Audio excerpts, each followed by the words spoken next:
Magandang araw po sa inyo.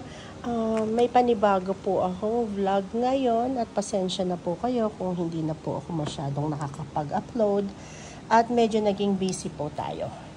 Anyway, nakuha ko po to sa Koreana supermarket. Bali, nagki-cater po sila ng mga products coming from Japan, Korea, at saka may Taiwan din yata.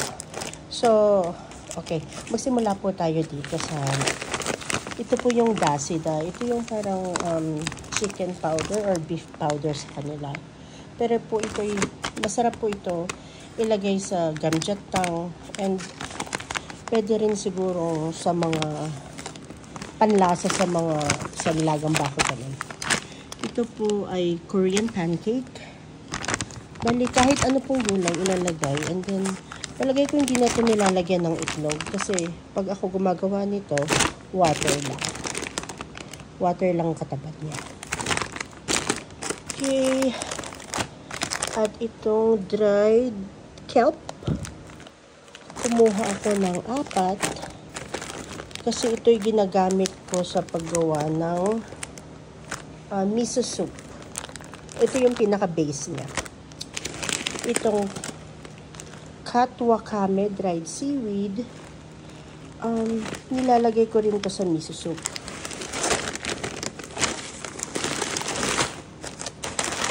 And kumuha tayo nitong parang glass noodle, chop. 2 kilo. Tapos kumuha rin ako ng mochi ko, sweet rice flour. Bali, ginagamit ko to sa base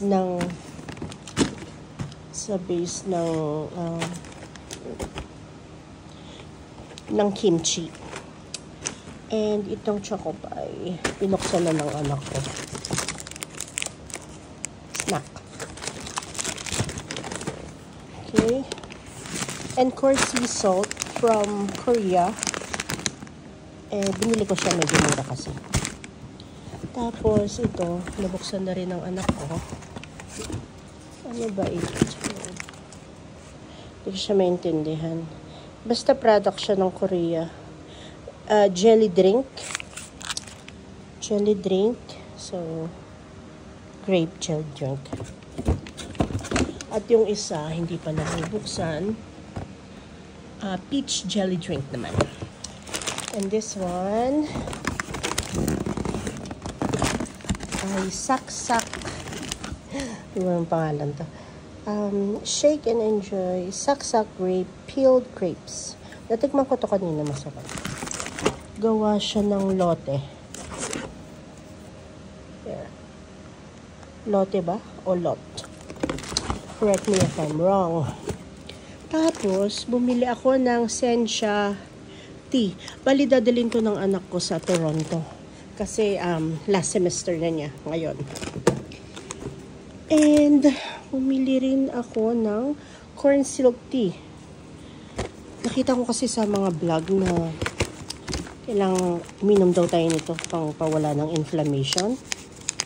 Ewan ko kung totoo. But, I'll try that. At, ito, bumili ako ng 5 ready individual pack na ready miso soup para sa anak ko. Dadalhin niya rin yan sa Toronto. And roasted seaweed.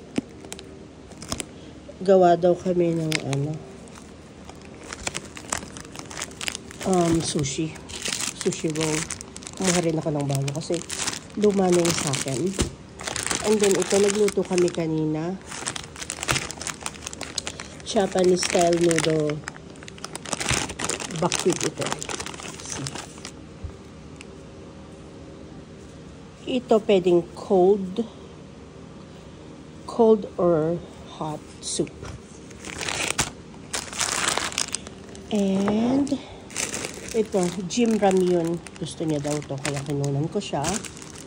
And itong soybean paste red type soybean paste red type for miso soup. At ito yung butter for shrimp. Pinili ko din dun kasi mas mura dun eh. Kaya dun ako bumibili. And ground perilla. Para to sa gamjetta. So, and ito ay para sa mga sushi. And then, kasi, pag ito meron yung anak ko, magsasaing lang siya. And then, lagyan niyo ng ganito, avocado. And yung nori. Ulam na siya. Eh, alam niyo naman sa pag-university student, halos, halos wala silang panahong magluto. Pero ito ay product of Japan, roasted black seaweed. At sweet sake bonito, so fish. Ang cute nito, oh. Doraemon. Ano siya? Nori and sesame. Ito ay bonito and egg.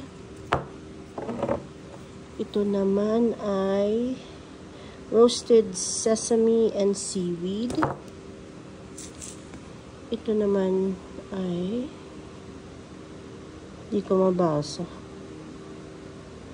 Bonito and nori sesame. Teriyaki bonito. Ito naman ay salmon furikake. And same. Kasi ito gustong-gusto ng anak ko yung salmon. So, that's it for today. Yan po yung vlog natin. And yan ang aking binili. So, I'll see you with my next video, guys. Thank you so much for watching. Have a nice day. Bye-bye.